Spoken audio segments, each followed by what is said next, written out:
You kicked me out of our home. Like I was nothing. Like our life meant nothing, she whispered, standing just a few feet from the man who once promised her forever.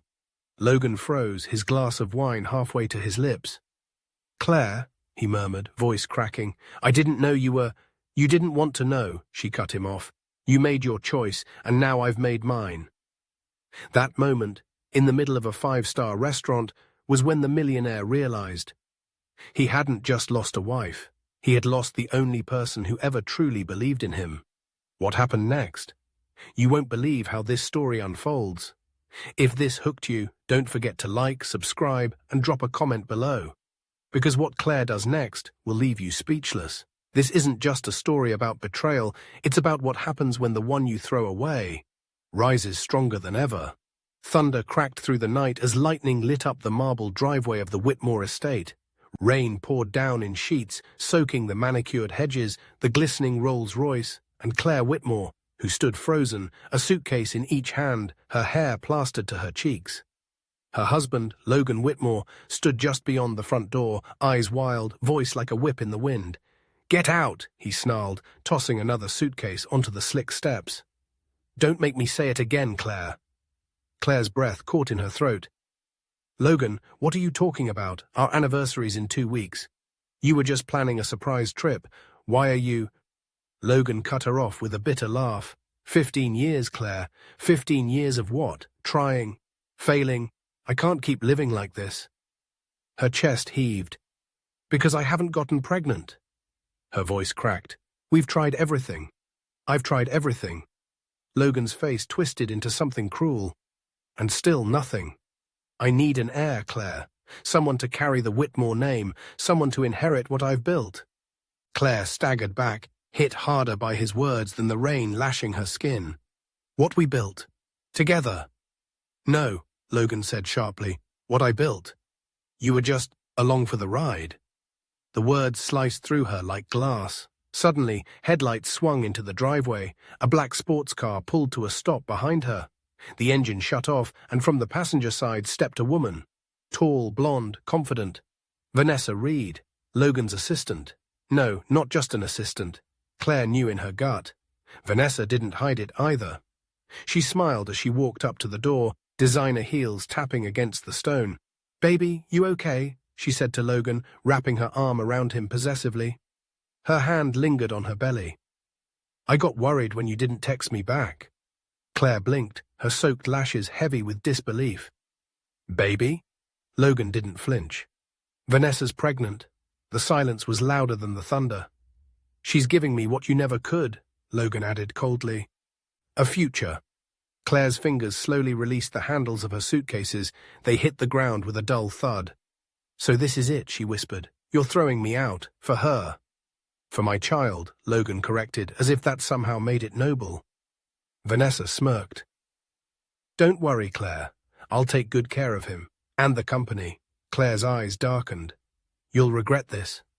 She didn't scream. Didn't cry. She bent down, picked up her soaked luggage, and turned toward the rain with silent dignity. But as she reached the edge of the driveway, a wave of nausea swept over her, forcing her to steady herself against the gatepost. Claire touched her stomach. She didn't know why. She just did. That night, Logan watched from the second-story window as Claire disappeared into the storm. Part of him, an old part, buried under steel and ambition, felt something twist in his chest. But he pushed it down. He was Logan Whitmore, self-made millionaire, real estate tycoon, CEO of Whitmore Global. He didn't second-guess. He didn't regret. Downstairs, Vanessa curled into his arms. "Now that she's gone," she purred, "we can start our new life." Logan kissed her forehead, but his eyes lingered on the rain.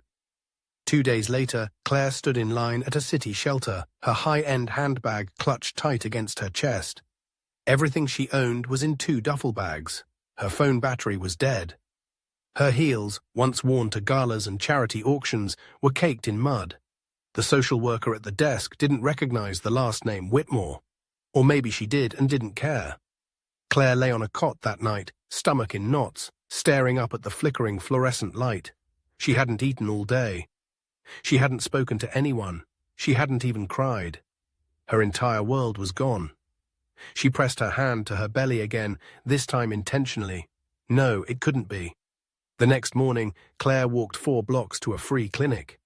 She sat in silence as the nurse read the result. "Congratulations," the nurse said softly.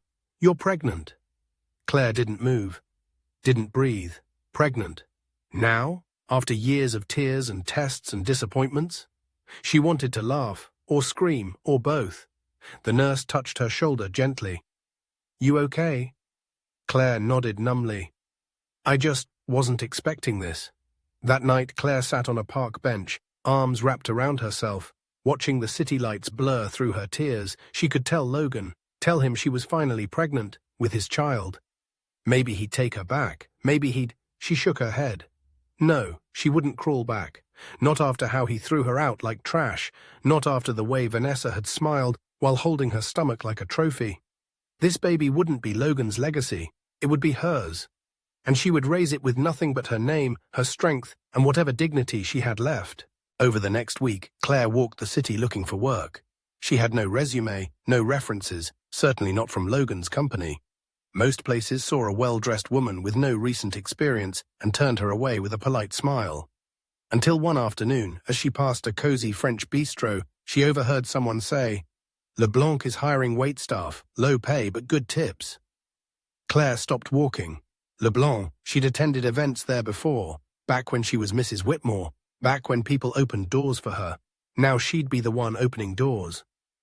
She straightened her shoulders. Fine, let them see her like this. Let them see her rise. Inside, the manager, a woman in her 40s named Grace, took one look at Claire and raised an eyebrow. "You worked in restaurants before?" Claire shook her head. "No, but I'm a fast learner, and I really need this job." There was something about the way Claire said it. No pride, just determination. Grace nodded. "Can you start tomorrow?" Claire smiled, for the first time in days. That night, Grace brought Claire a cup of tea after training. "You remind me of someone," she said, "a woman who once helped me when I had nothing, when I was running from someone who used to hit me." Claire froze. "What was her name?" "Claire," Grace said with a small smile. "Claire Whitmore." Claire nearly dropped the cup. "That was me." Grace blinked, then laughed, shaking her head. "Guess it's my turn now." They sat in silence, 2 women connected by survival and something stronger, hope. The next morning, Claire woke before dawn. The shelter was still quiet, filled with the soft sounds of breathing and an occasional muffled cough. She rose from the creaky cot, carefully folded her blanket, and stared out the window at the foggy city skyline. A new day, a new beginning. LeBlanc wasn't just any restaurant, it was high-end, the kind of place that once sent her personalized invites to holiday dinners when she was still Mrs. Logan Whitmore. Now she stood behind the scenes, pulling on a plain apron, tying her hair back, and learning the difference between table numbers and wine pairings. Her feet ached by noon, her back throbbed by 3, but she didn't stop. "Table 6 wants still water, not sparkling," Grace called from the kitchen pass-through. "Got it," Claire responded, adjusting the tray in her hand. She moved gracefully despite the exhaustion. Years of hosting lavish events had given her a sense of poise that translated to the dining floor. Even the head chef, a grumpy Frenchman named Marcel, grunted in approval after her first full shift. That evening, Grace walked her out. "You're doing good, Whitmore." Claire smiled faintly. "Let's just stick to Claire." Grace hesitated. "You sure? I kinda like calling you that. Feels like karma." Claire laughed for the first time in what felt like forever. Over the next week, Claire settled into a rhythm. Work, shelter, sleep. She lived off toast and tea, saved every tip she made, and quietly avoided anyone who might recognize her. Her bump was still barely noticeable, but she knew that wouldn't last long. On her 6th day, a surprise delivery arrived at the restaurant, a tall bouquet of lilies and white roses. Claire's favorites. No note. She froze. Vanessa's style was flashy. This was too personal. She had a terrible suspicion. That night, Claire returned to the shelter and borrowed a phone from one of the volunteers. Her fingers hovered over Logan's number, still memorized even after everything. She didn't call. Instead, she searched for news about Whitmore Global. Logan was everywhere. New skyscraper projects, real estate awards, photos of him with Vanessa at some charity gala, her stomach already showing under a silk dress. Claire closed the browser. She didn't need confirmation. He'd moved on. So would she. A week later, Claire was refilling water glasses when she heard a voice that made her freeze. 2 for dinner. Reservation under Whitmore. Her heart slammed against her ribs. It couldn't be. From behind the bar, she peeked out. There he was. Logan. Logan Whitmore. In a tailored navy suit, arm around Vanessa, smiling like his world was perfect. Claire ducked behind the espresso machine, praying he hadn't seen her. "What's wrong?" Grace whispered, noticing her pale face. "My ex-husband," Claire breathed. "He's here." Grace's eyes widened. "The one who—" "Yes, him." Grace didn't ask any more questions. She stepped in, reassigning tables so Claire wouldn't go near Logan. But the damage was done. Claire's hands were shaking, her mouth dry, her stomach twisted, not just from nerves but the baby. Stress made the nausea worse. She lasted another 15 minutes before nearly collapsing near the dish pit. Grace caught her. "Break room, now!" In the tiny back room, Claire sat with her head between her knees, breathing slowly. Grace handed her a bottle of cold water. "I'll cover for you, don't worry." Claire shook her head. "He didn't see me, I'm fine." Grace sat beside her. "You're not fine. You're surviving, and that's enough for now." Claire's lips trembled. He looked so happy. Grace scoffed. That man wouldn't know real happiness if it smacked him across the face with a prenup. Claire laughed, surprised by the bitterness and humor in Grace's tone. "You always know what to say." Grace shrugged. "I've survived worse men. You learn to find humor in the wreckage." They sat in silence. Then Claire whispered, "I'm pregnant." Grace turned slowly. "Is it his?" Claire nodded. "Well, damn," Grace muttered, before gently squeezing Claire's hand. "You're not alone." When Claire stepped out of the break room later, Logan and Vanessa were gone, but the weight of their presence lingered like smoke in the air. Claire took a deep breath and rejoined the floor. The next day, she was back to pouring water and memorizing orders. Stronger, sharper, resolved.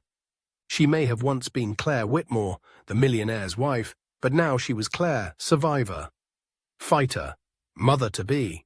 And she wasn't going anywhere but forward. The next morning, the memory still clung to Claire like humidity on skin. The sight of Logan Whitmore laughing beside Vanessa, their bodies leaning into each other like they'd never been anything but soulmates. She hadn't slept. Every time she closed her eyes, she saw his hand on Vanessa's back. She heard the hostess say, "Reservation under Whitmore," as if Claire had never existed. But when Grace handed her the apron before her shift, Claire took it without hesitation. No complaints, no excuses. If anything, she tied it tighter. "You sure you're okay to work today?" Grace asked quietly, concern in her eyes. Claire smiled faintly. "What choice do I have?" Grace didn't press further. She knew that tone. She'd once spoken with the same grit, back when she was the one surviving a storm of her own. Claire poured herself into the work. She scrubbed counters, wiped wine glasses until they sparkled, and refilled water with a grace that masked her internal war. No one at the restaurant knew she was pregnant, except Grace. Claire intended to keep it that way, at least for now. She didn't want pity. During the lunch rush, Claire stepped outside briefly for air. She leaned against the brick wall, hand resting over her belly. "It's just you and me," she whispered. "We're gonna be okay." She didn't realize someone was watching her from across the street. Logan had returned to LeBlanc.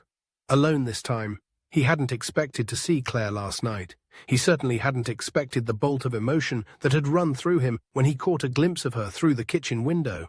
Hair pulled back, apron tied tight, face pale but composed. For a second, he had wondered if he was hallucinating.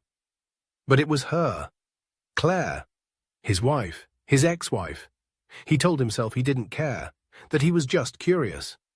But curiosity didn't explain why he was standing across the street the next morning, staring at her like a man trying to remember a dream he once lived in. He turned away before she saw him. At dinner service, the dining room buzzed with soft jazz and silverware clinks. Claire worked silently, efficiently. That's when she spotted him. Logan. At the bar. Alone. Claire nearly dropped her tray. "What is he doing here?" she whispered under her breath. Grace followed her gaze, her mouth tightened. "Do you want me to ask him to leave?" "No," Claire said quickly, "no scenes." She didn't want anyone to see her lose control, especially not him. She continued her shift like nothing was wrong, though her hands trembled every time she passed the bar. Logan didn't call her over, he didn't even try to make eye contact. But he didn't leave. He sat there for nearly an hour, nursing a whiskey, watching the restaurant like it was a museum of his past. When he finally stood up and left, he placed a generous tip on the counter, but said nothing, not even goodbye.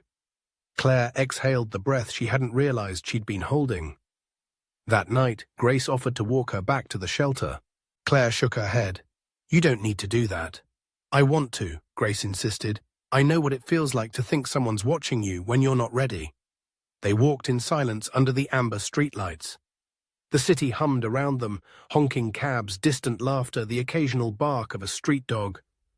"I used to think love meant sacrifice," Claire said suddenly. "That if I just kept giving, eventually, he'd see me." Grace nodded slowly. "Some men don't want to see. They want someone who disappears so they can stay the center of the stage." Claire swallowed. "Vanessa's pregnant." Grace didn't flinch. "You're pregnant too." Claire hesitated. "But he doesn't know." "Are you going to tell him?" Claire kicked at a pebble. "I don't know. Part of me wants to scream it in his face. Part of me doesn't want him anywhere near this baby." "Then don't do it for him," Grace said softly. "Do it for you, when you're ready, on your terms." The next week passed without incident. Claire focused on work. She began prepping pastries in the early mornings, helping the pastry chef on her own time, learning how to mix, knead, and bake. It was strange how natural it felt, like building something small but meaningful with her hands helped repair something inside her chest. "Ever think of doing this professionally?" Marcel grunted one afternoon as she frosted a lemon tart. Claire blinked. "What, baking?" "You have good hands, gentle, smart." She chuckled. "That's probably the nicest thing anyone's said to me in a year." Marcel gave a small smirk. "Then people have poor taste." That Friday night, Claire stepped out for her usual break, only to find a man waiting for her beside the alley. "Logan." She froze. "You can't be here." He raised his hands. "I'm not here to cause trouble. I just wanted to talk." Claire crossed her arms. "We don't have anything to talk about." "I saw you," he said. "The night I came in with Vanessa. I didn't realize—" "God, Claire, I didn't know you were working here." "I'm not embarrassed," she snapped. "This job saved my life." "I didn't mean it like that." "Then what did you mean, Logan?"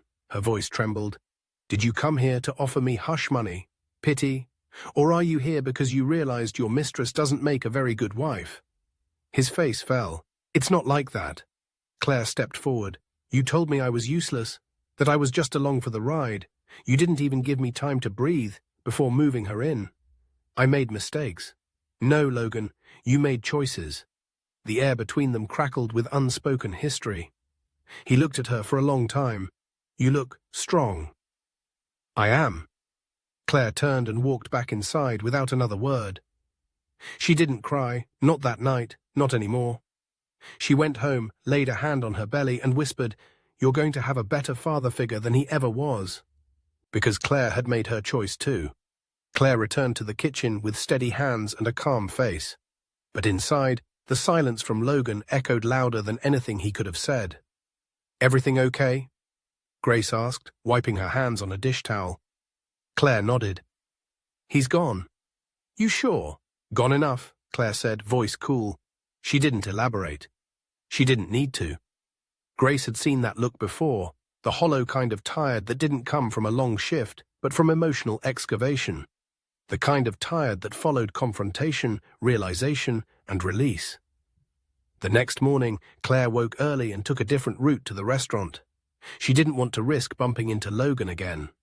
The air was crisp, the sky a flat grey, a promise of snow.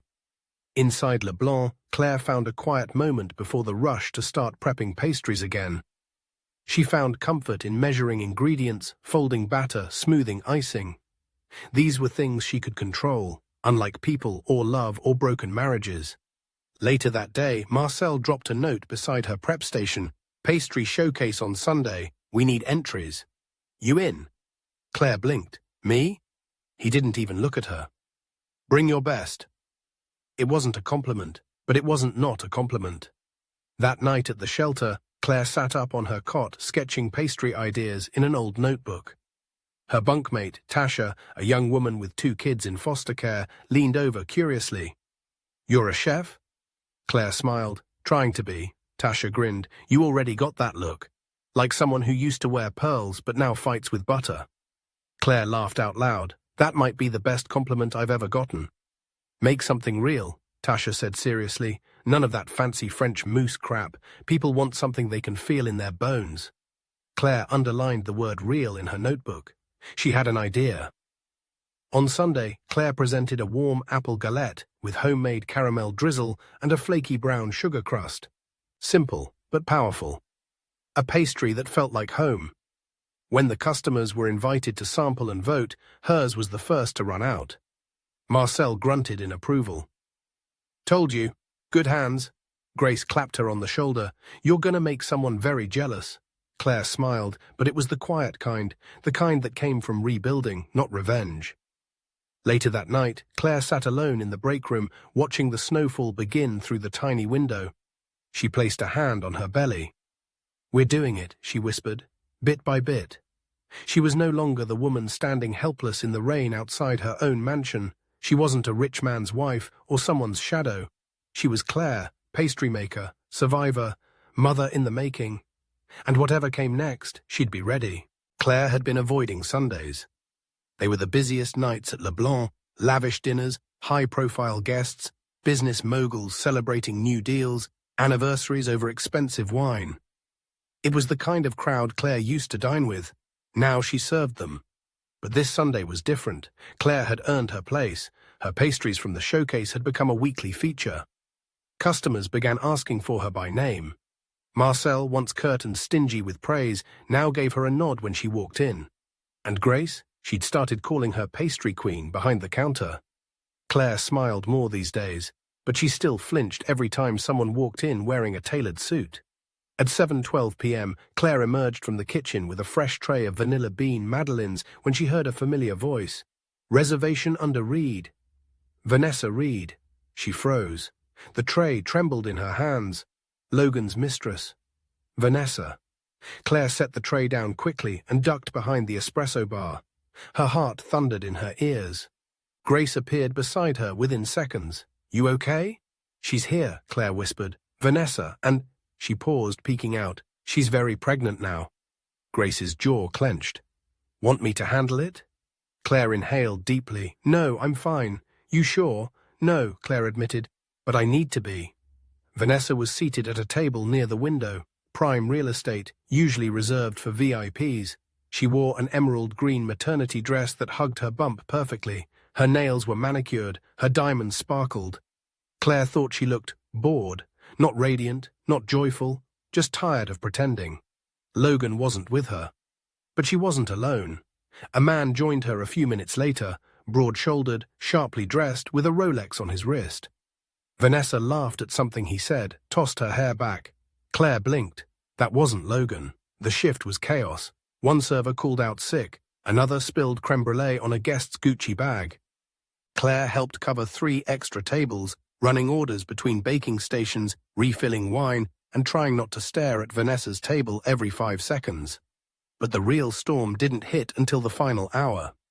Claire was heading to the back with an empty tray when she nearly collided with someone coming out of the hallway near the bathrooms.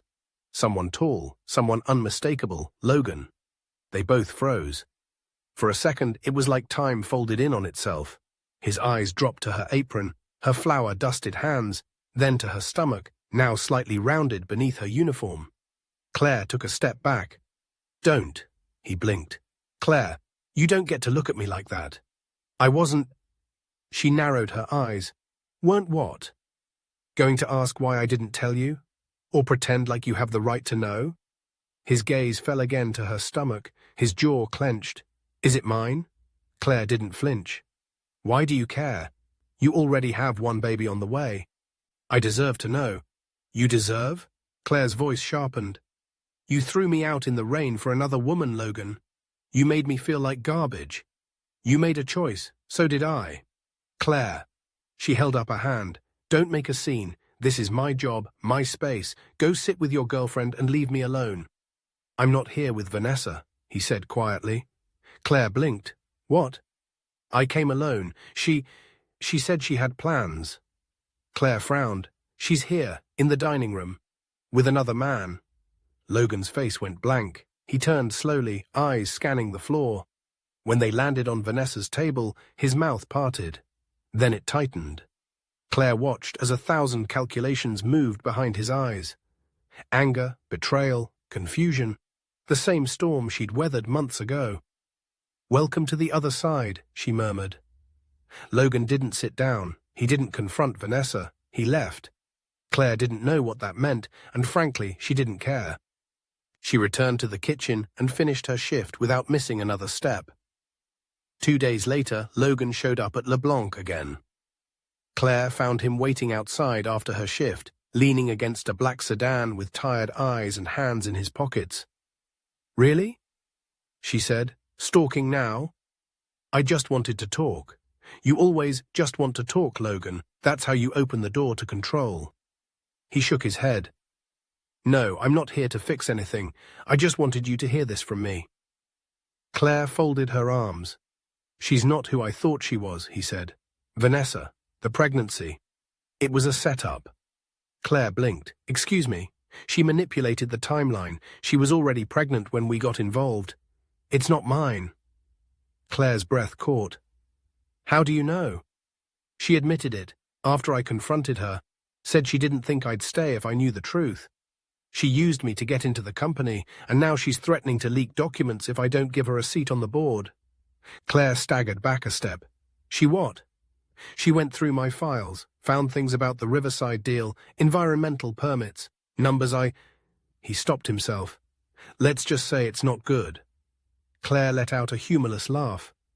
So you destroyed your marriage for someone who never loved you, and now she's blackmailing you?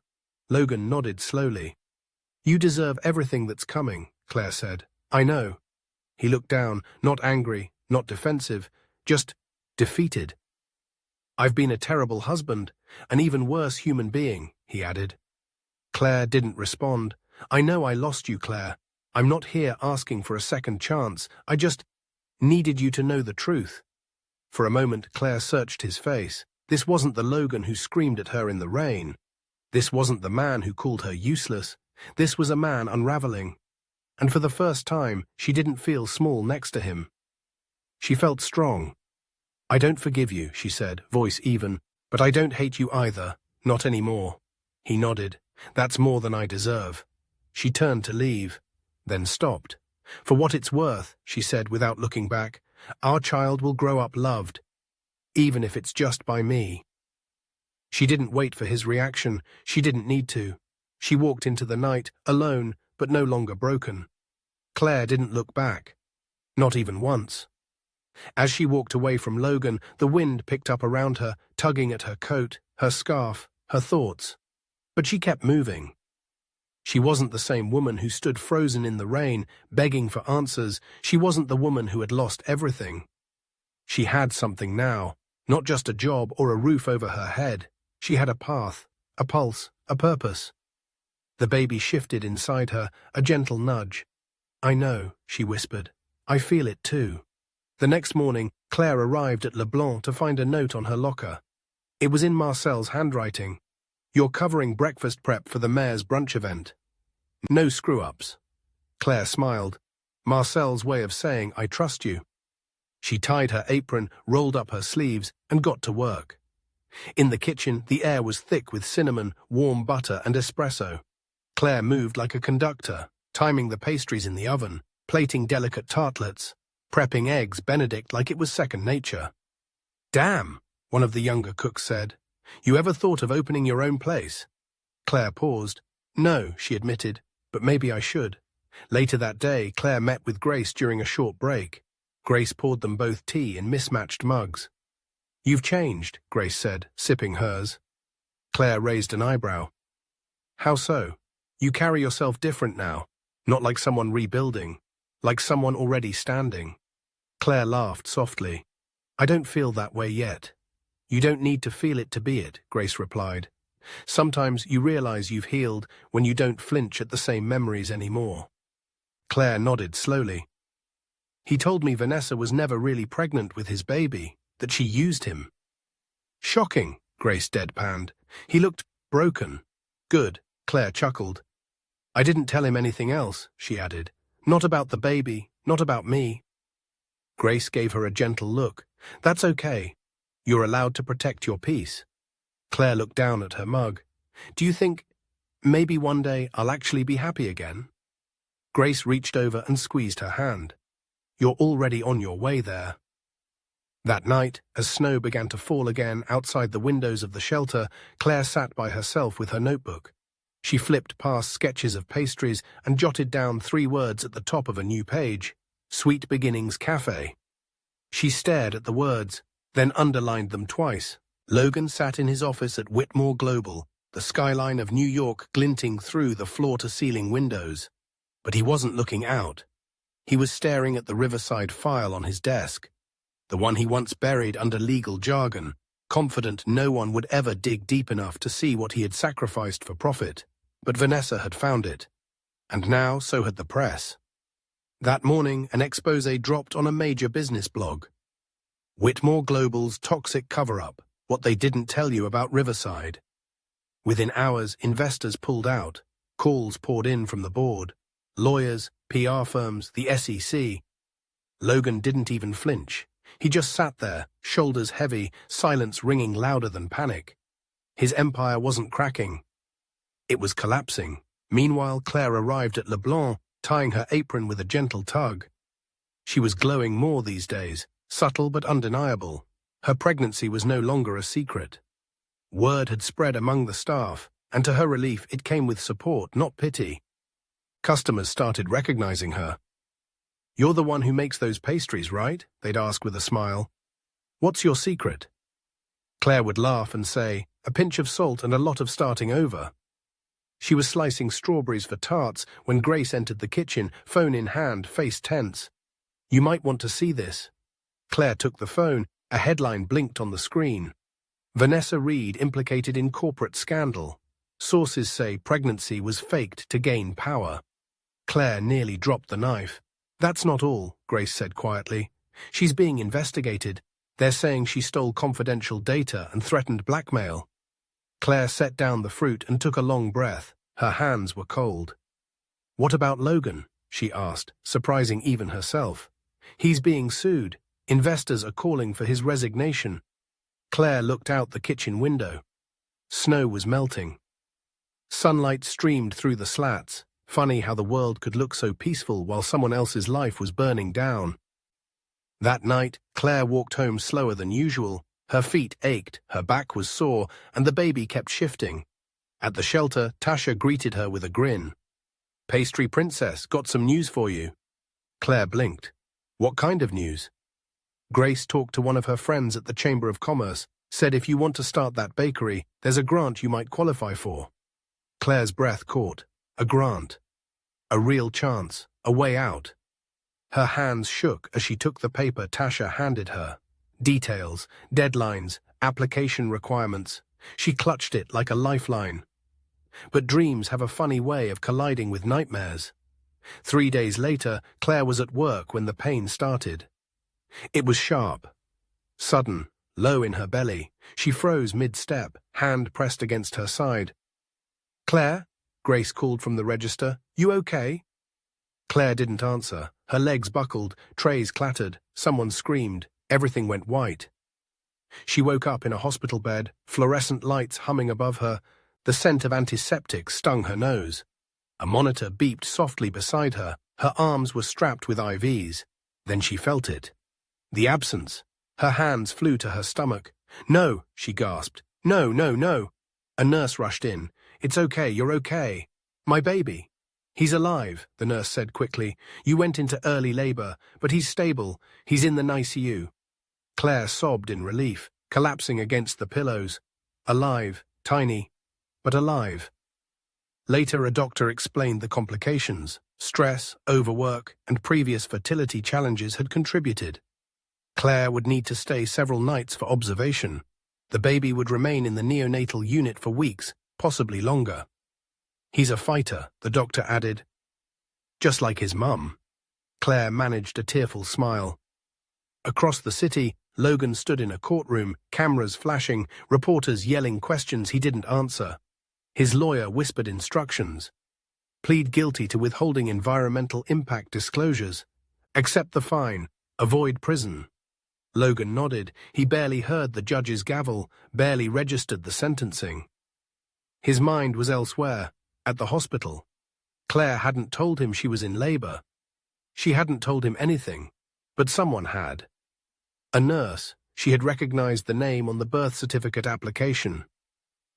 That evening, Logan walked into the NICU for the first time. The nurse pointed him to the small incubator in the corner. Logan froze. The baby was so small, so impossibly fragile. Tubes and wires were everywhere. But his chest rose and fell, slowly, steadily, a fighter.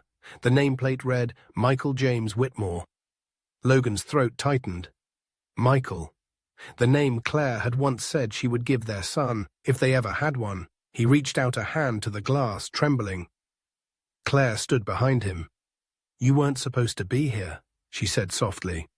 Logan turned. His face was tired, sunken, but his eyes were clear. "I needed to see him." "He's not your redemption, Logan." "I know," he said. They stood in silence, staring at their child. "I lost everything," he whispered. "Money, power, my name." Claire didn't respond. "I know I can't undo what I did to you," he added, voice rough. "But maybe I can still do one thing right." Claire looked at him, long and hard. "Start by sitting with your son." He pulled up a chair and didn't move for the next 3 hours. Logan didn't know how long he sat there. Minutes? Hours? Time moved differently beside a child that small. His child. The steady beep of the monitor was oddly comforting. It was proof that Michael was still fighting. He watched the baby's chest rise and fall, chest barely the size of Logan's palm. He remembered the day Claire had once told him she might never be able to carry a child. How broken she looked, how cruel he had been, lashing out because of his own fear of failure. He had turned that pain into blame. Now he saw how wrong he'd been. Michael was proof of everything she'd endured, and everything he had almost thrown away for good. A nurse came by to check the baby's vitals. She glanced at Logan, then at the nameplate. "You're the father?" Logan hesitated. "I'm trying to be." She smiled. "Then stay right there. He knows you're here." Logan blinked. "How?" "Babies feel things, especially love." Down the hall, Claire sat alone in her hospital room, arms wrapped around her middle, staring out the window. The lights of the city flickered in the distance, blurred by exhaustion and the faint film of tears she hadn't yet allowed to fall. She didn't know Logan was still in the NICU. Part of her didn't care. And yet, she did. Just enough to wonder, just enough to hope that maybe, for once, he would choose someone other than himself. The next morning, Logan returned, not in a suit, in jeans and a sweatshirt. No driver, no phone glued to his ear, no assistant trailing him with papers to sign, just a man, a father. He sat again beside Michael's incubator, pulled out a small notebook, and began writing. A nurse passed by and glanced curiously. "What's that?" "A letter," he said quietly. "For him. For when he's older, in case I mess things up before he can understand why I'm trying." That afternoon, Claire was allowed to visit the NICU. She paused in the doorway when she saw Logan already there. He stood when he saw her, slipping the notebook into his coat. "I didn't mean to intrude," he said. "You're not." It surprised them both. She approached slowly, eyes locked on Michael. "He's stronger today," Logan said softly. Claire nodded. "He gets that from me." They both smiled, a truce in progress. After a long pause, Logan said, "There's something else." Claire tensed. "I'm stepping down. From Whitmore Global. Effective immediately." Her head snapped toward him. "You're what?" "I don't want that world anymore, not if it costs me everything that actually matters." Claire studied him, unsure whether to believe it. I want to be the kind of man he doesn't have to recover from, Logan added, voice low. Claire looked away, her throat tightening. You don't have to decide anything right now, he said gently. Not about me, just let me show up. For him, for you, if you'll let me. She didn't answer, but she didn't tell him to leave, either. 3 weeks later, Michael was strong enough to leave the NICU. Claire wrapped him in a soft blue blanket as the nurses cheered. Logan carried the diaper bag. Grace had insisted on gifting them both a week off from work. Paid, obviously, she'd said, waving her hand. That night, Claire held Michael in her arms, rocking slowly in a borrowed chair at the shelter. Logan sat across from her, holding a bottle he hadn't yet figured out how to use. I'm not very good at this, he admitted. You will be, Claire whispered, if you mean it. He nodded. Michael let out a small sigh, eyelids fluttering, and in that moment the world slowed. 3 people, one fractured past, one uncertain future, but maybe, just maybe, the beginning of something better. Claire had always imagined the first night home with her child would be magical, but she'd imagined a home, not a corner of a women's shelter with flickering lights and paper-thin walls. Still, when she held Michael against her chest, feeling his tiny breath tickle her skin, none of that mattered.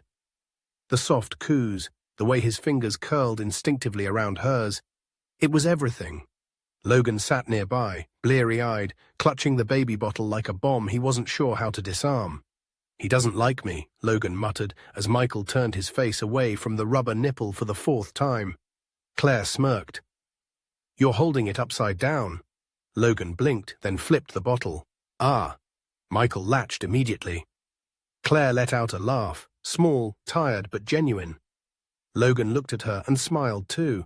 Not the charming smirk he used in boardrooms, a real smile, a human one. It was the first time in years they had laughed together. The next morning, Logan showed up with a box of donated baby clothes, diapers, and a handwritten schedule labeled Logan's Shift. Claire raised an eyebrow. You made a schedule? I like charts, he said. Helps me focus. You used to make interns cry with your charts. I'm trying not to do that anymore. Claire studied him. He was trying. That much was clear. But effort didn't erase history. She accepted the box. You can start with the 2 a.m. feedings. Logan nodded like a soldier accepting a mission. Days blurred into nights. They weren't a family, not exactly, but they were a team now. They took turns with the baby. Logan did laundry. Claire kept a chart of Michael's feeding patterns. Grace came by often, bringing food and sanity. Tasha helped babysit when Claire had meetings about the grant program. One afternoon, Claire returned from a meeting clutching a thick envelope. Logan looked up from where he sat burping Michael. Good news. Claire's hands trembled. I got it. The grant, full funding, equipment, space, licensing help, all of it. Logan stood. Claire, that's... She held up a finger. Don't say amazing. I'll cry. He laughed. She cried anyway. Then he hugged her. And for a second it felt like old times, warm, familiar, dangerous. She pulled away first. Don't get used to that, she said. I won't, he replied softly. But thank you for letting me try. The next week, Claire signed the lease on a tiny shopfront in Brooklyn. It smelled like dust and ambition. She named it Sweet Beginnings Cafe. On the window she stenciled the words herself. No designers, no branding firms, just her. But the moment joy settled, reality knocked again. Michael spiked a fever on a Friday night. Claire rushed him to the hospital, Logan close behind. Hours passed in a blur of tests and waiting. It turned out to be a minor infection, but Claire didn't sleep that night. She sat beside his crib, eyes locked on his tiny chest. At 3 a.m., Logan brought her coffee. You're doing everything right, he said. She didn't answer. I mean it. She looked at him, eyes rimmed with exhaustion. That's not what scares me. What scares me is loving someone this much, and knowing I can't control what happens next. Logan nodded. Welcome to parenthood. Later, in the dim quiet of the hospital corridor, Logan spoke again. I need to leave the city. Claire turned. What? I've been asked to speak at a youth program in Detroit. Inner city teens. They want someone who's fallen hard but owned it. Someone real. Claire raised an eyebrow. You, real? He chuckled. Ironic, huh? How long? A few months, maybe more if it goes well. She stared at him. You're serious? I need to earn this second chance, Claire. Not just with you, with myself. Claire's throat tightened. What about Michael? I'll come back, if you'll let me. Claire looked away. You're not running, she said finally. You're rebuilding. I hope so.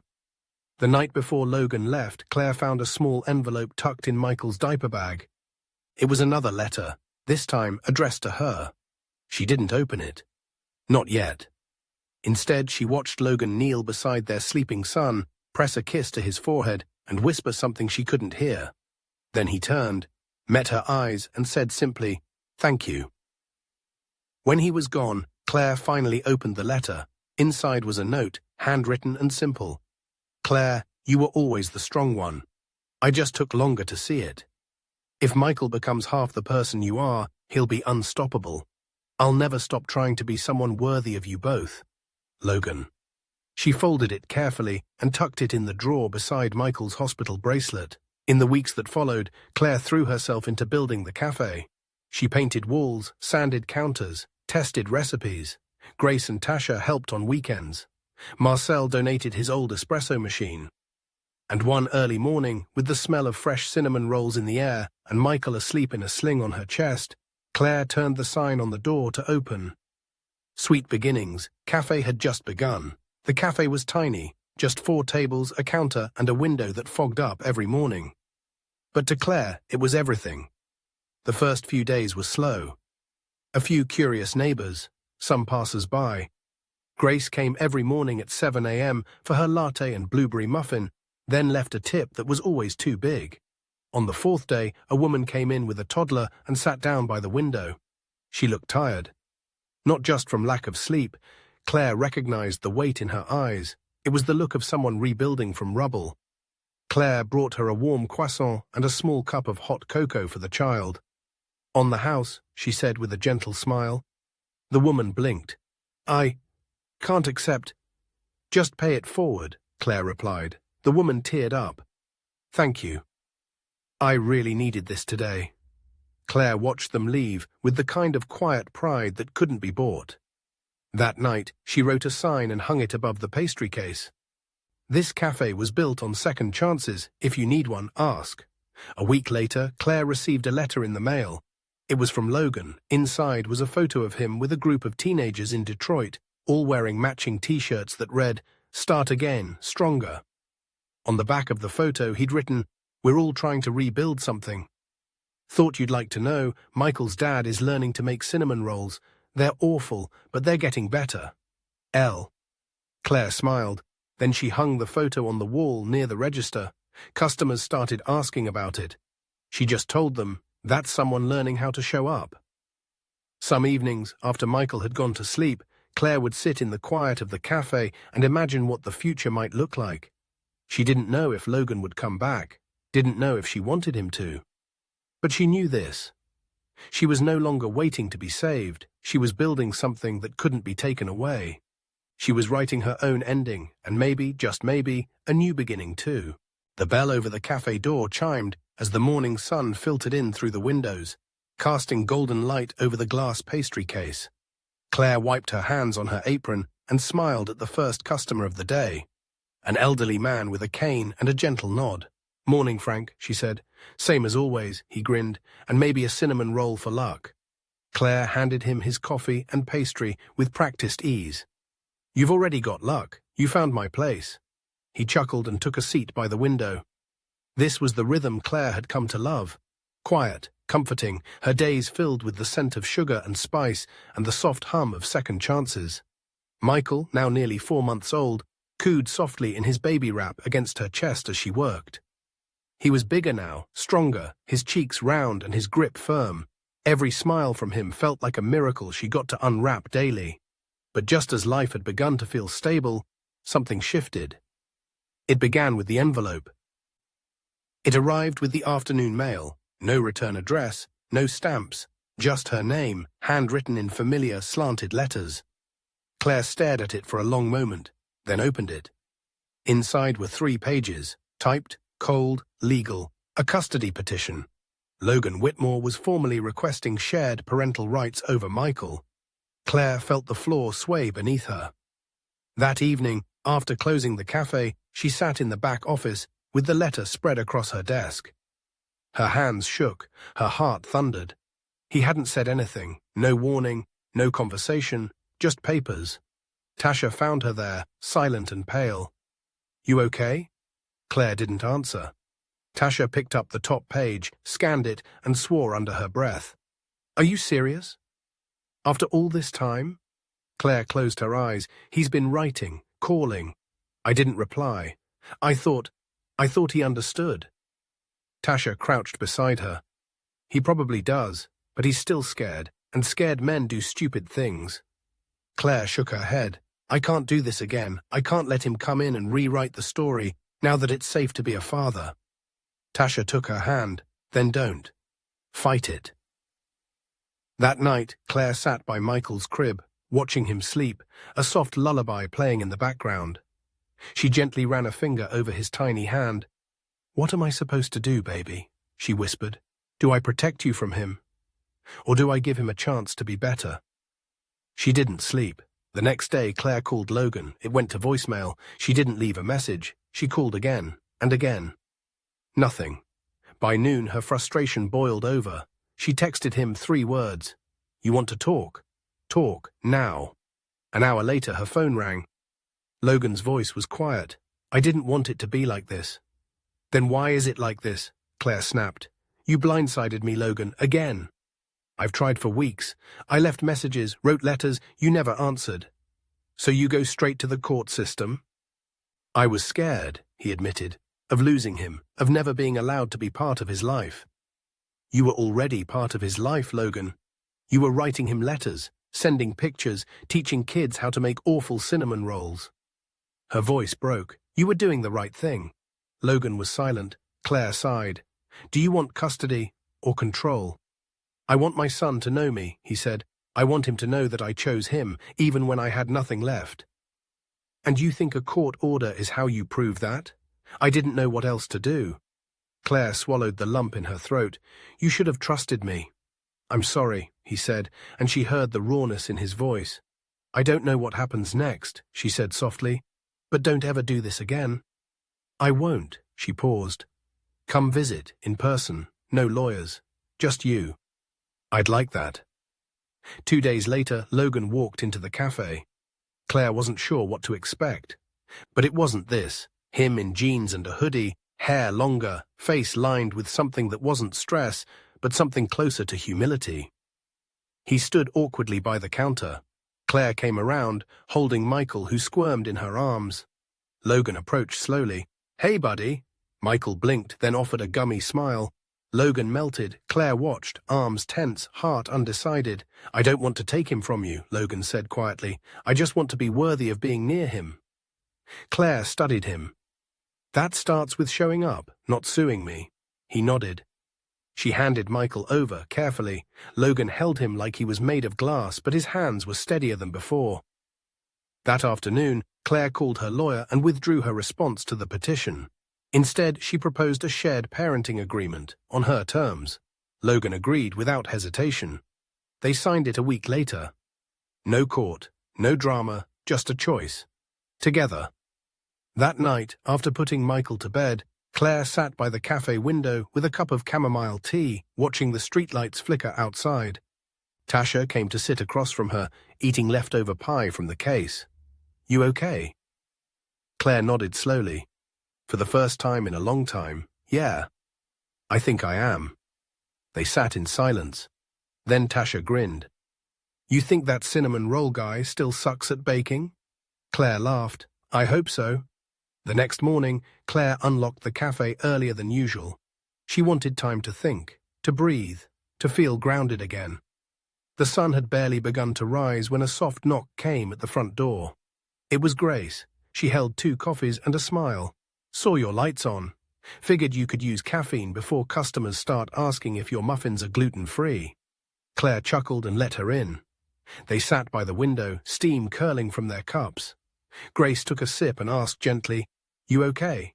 Claire nodded. "I think I'm making peace with not having all the answers." That's better than most. Grace hesitated. You know, people are talking. Claire raised an eyebrow. About? Logan, the cafe, you, the usual. Claire leaned back. Let them. Grace grinned. That's my girl. Around noon, a woman Claire didn't recognize came in with a folded newspaper under her arm. Claire served her quietly, noting the way she kept glancing up, eyes full of questions.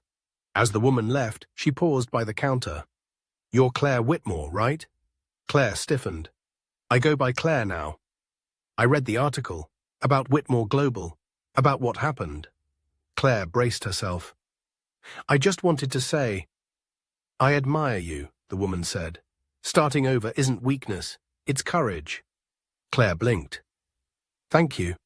The woman smiled and left. Later that evening, while rocking Michael to sleep, Claire's phone buzzed. It was an unknown number. She answered cautiously. Miss Whitmore? A warm voice asked. My name is Evelyn Rhodes. I'm with the Urban Entrepreneur Initiative. We've been following your story and your work with Sweet Beginnings. Claire sat up. I'm listening. We'd like to feature you at our upcoming panel for women in business, and possibly offer mentorship funding for your second location. Claire blinked. My second location? We think your concept could grow. If you're interested. Claire looked down at Michael, asleep in her arms. Then out at the quiet cafe she'd built with flour, faith and fire. I'm very interested, she said.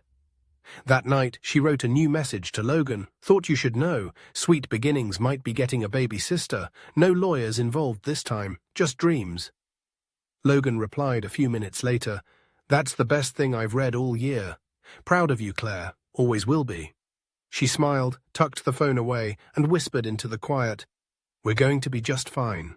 It was a Tuesday when the email came. Claire was restocking the pastry case when she saw the subject line flash on her phone. Sweet Beginnings shortlisted. Final interview required. She nearly dropped a tray of lemon scones. Grace, behind the counter, raised an eyebrow. You look like you just saw a ghost. Claire held up her phone. That mentorship grant? They want me to pitch in person. Final round. Grace whooped and clapped. Let's go. Tasha poked her head out from the kitchen. We pitching or baking? Because I burned the muffins. Claire laughed. We're doing both. The pitch was in D.C., which meant leaving Michael behind for 2 days, the first time she'd ever been apart from him overnight. It also meant finding someone she trusted to care for him. Someone like Logan. I'll take care of him, Logan said without hesitation when she called. I'll take time off work. I'll drive up. Whatever you need. Claire hesitated. You sure you can handle him for 2 days? I've already practiced with a sack of flour for a week straight. Claire laughed despite herself. You did not. I did, he insisted. I even dressed it in baby clothes. Grace said it was disturbing. That weekend, Logan arrived in Brooklyn with a travel crib, organic baby wipes, and a handwritten feeding chart that rivaled a military operation. Claire showed him everything, how Michael liked to be rocked, which pacifier was the good one, and where the emergency pediatrician list was taped. I got it, he said gently. Claire nodded, pressing a kiss to Michael's forehead. He gurgled, oblivious to the milestone unfolding around him. As she walked out the door, Claire felt something twist in her chest, freedom and fear. The panel was held at a sleek glass building near Capitol Hill. Claire stood in front of 5 judges, investors, business leaders, and past grant winners, with a single binder in hand and her heart pounding like a drumline. She spoke about second chances, about survival, about cinnamon rolls and single motherhood, and the dignity of rebuilding. She ended with one line, Sweet Beginnings isn't just a cafe, it's a blueprint for healing. There was a long pause, then applause. That night in the hotel she couldn't sleep, not because of nerves, but because she missed Michael. She called Logan. He answered on the first ring, whispering, He's asleep, he only cried for 3 hours. Claire laughed softly. You okay? I've never respected single parents more, he said. Also, I may never eat mashed peas again. Thank you, she whispered. For what? For showing up, for trying, for not giving up. 2 days later, Claire returned home to find the apartment spotless, Michael happy, and Logan fast asleep on the couch, with a burp cloth on his shoulder and pacifier stuck to his forehead. She took a picture and didn't tell him until weeks later that she had it framed. But then, the letter arrived. A formal offer from the Urban Entrepreneur Initiative, full funding, multi-location support, a 2-year mentorship with Evelyn Rhodes herself. The only condition? She'd have to relocate. To D.C. Claire stared at the document for hours. Brooklyn had become her anchor, her home. The cafe was her heart. The people, Tasha, Grace, Frank, her circle. But this offer? It could change everything. And then there was Michael and Logan. She called a meeting in the cafe after hours, just her, Grace, and Tasha. "I've been offered something huge," she said, "a real expansion, but it means leaving New York." Silence. Then Grace leaned forward. "What do you want?" Claire blinked. "What?" Grace repeated slowly. "Not what's smart, not what's safe. What do you want?" Claire swallowed. "I want both." Tasha laughed. "Of course you do. You're Claire. You make miracles out of muffins." Claire smiled, then sighed. "I need time." The next day, Logan came by for coffee and a visit with Michael. Claire handed him the letter. He read it twice.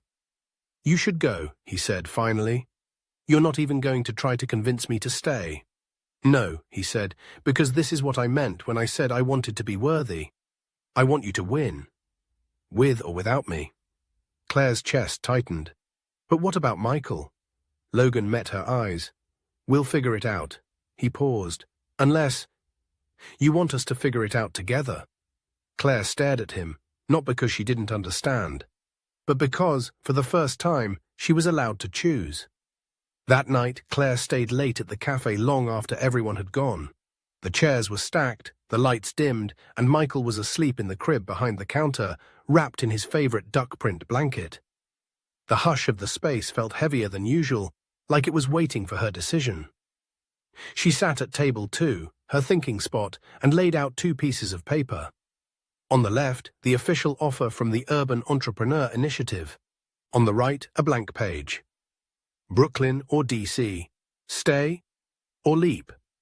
She stared at the blank page and reached for a pen, then stopped.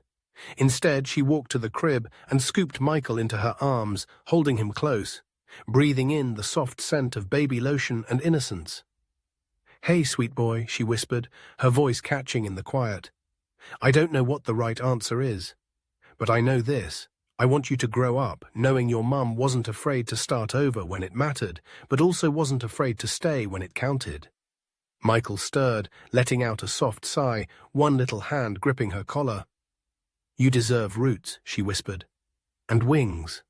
She carried him to the front of the cafe, sat by the window, and rocked him gently as the city buzzed outside. The next morning, Claire walked into the cafe with a decision written in her eyes. She called Evelyn Rhodes first. "Thank you," she said, "but I can't relocate right now, not with my son, not with what we've built here." There was a pause. Then Evelyn replied, "I respect that, but if you ever reconsider, the door remains open." Claire smiled. "That means more than you know." Then she called Logan. "I'm staying," she said. He didn't sound surprised. "Brooklyn wins." "It's not about geography," she said. "It's about home, and mine is here, but I'd like you to be part of it if you want to." There was a pause. Then, "I want that more than anything." That weekend, Claire stood outside Sweet Beginnings Cafe with a fresh coat of paint, a new hand-drawn chalkboard sign, and a renewed sense of purpose. The sign read, "Now hiring, people with big dreams, messy pasts, and kind hearts." 3 applications came in before noon. As the cafe filled with laughter and conversation, Claire felt something settle deep in her chest. Not fear, not uncertainty, peace. Not because life was perfect, but because, finally, it was hers. As the sun dipped below the Brooklyn skyline, golden light spilled across the front windows of Sweet Beginnings Cafe. Claire stood just inside the doorway, holding Michael on her hip, both of them watching people pass by, some familiar, some brand new. One teenage girl hesitated outside, her hoodie pulled tight, eyes scanning the help wanted sign. Claire opened the door. "Looking for something?" she asked gently. The girl shrugged. "Maybe a fresh start." Claire smiled. Then you're in the right place. She stepped aside and held the door open, and just like that, another beginning walked in. The girl's name was Ellie. She was 17, fresh out of a shelter, and had no prior experience beyond helping her grandmother cook Sunday breakfast. She spoke softly, eyes darting down every time Claire asked a question, like she was afraid of giving the wrong answer to a test she didn't even know she was taking. But Claire saw something familiar in her, the quiet strength hiding behind guarded eyes. So she hired her. The first few days were rough. Ellie dropped dishes, burned a batch of muffins, mistook salt for sugar in the croissant dough. But she showed up, early, every time. And Claire, she remembered what that felt like. The deep ache of wanting to prove yourself, even when the world had already written you off. So she didn't scold. She taught. By the end of week 2, Ellie had mastered the espresso machine and made lattes with hearts so perfect, customers started taking photos of their cups. One morning, as she wiped down tables, Ellie looked up and asked, "You ever wish you could go back and do it all over?" Claire considered the question carefully. "No," she said, "because then I'd miss the version of me that learned how to get back up." Ellie nodded. "I want to be that version too." "You're already becoming her," Claire replied. Outside the cafe, life moved forward. Michael began to crawl, then babble, then laugh, with a sound that made Claire's chest crack open with wonder every single time. Logan continued working remotely, taking freelance consulting jobs but turning down high-power offers. He rented a small apartment 3 blocks away and never missed a Sunday with Michael. They weren't back together, but they weren't apart either. They were something new, something honest. One afternoon, they sat on a park bench, watching Michael try to eat leaves, while pigeons ignored him. Logan leaned back. "Do you ever think, if everything hadn't gone wrong the way it did, we wouldn't be here like this?" Claire nodded slowly. "Yeah, but we'd be someone else's version of okay, not our own." Logan smiled. "I like our version better." A few weeks later, Evelyn Rhodes came to Brooklyn. She stepped into Sweet Beginnings, wearing tailored slacks, a bold red blazer, and sunglasses that probably cost more than Claire's rent. Claire greeted her at the door, didn't expect a visit from the Queen herself. "I needed a cinnamon roll," Evelyn said, "a real one. And word is, yours are magic." Claire laughed. "Only if they're eaten with your hands."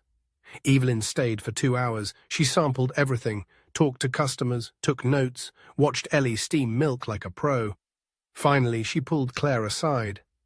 "We'd still love to work with you," Evelyn said, "but on your terms." Claire blinked. "Meaning?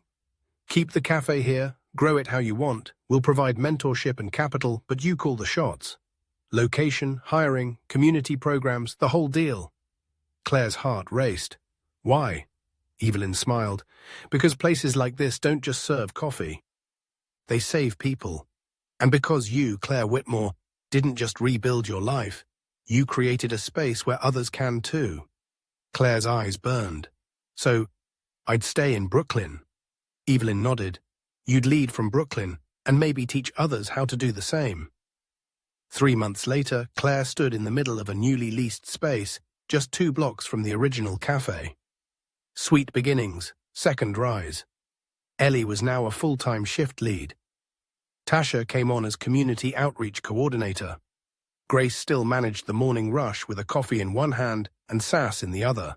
And Claire, she was standing in a room full of volunteers, rolling up her sleeves to teach a baking class for single mums. One morning, Claire opened a letter tucked inside Michael's storybook. It was from Logan. "Another one. Claire, watching you build this world has been the greatest honor of my life. I don't know what the future holds. But if it includes Sunday mornings with cinnamon rolls and your smile across the counter, I'd be the luckiest man alive." Logan. Claire folded the letter, smiled and tucked it back between the pages, then walked out to the cafe where a line had already formed. That afternoon, Claire held Michael in one arm and a warm croissant in the other as the sun poured in through the window.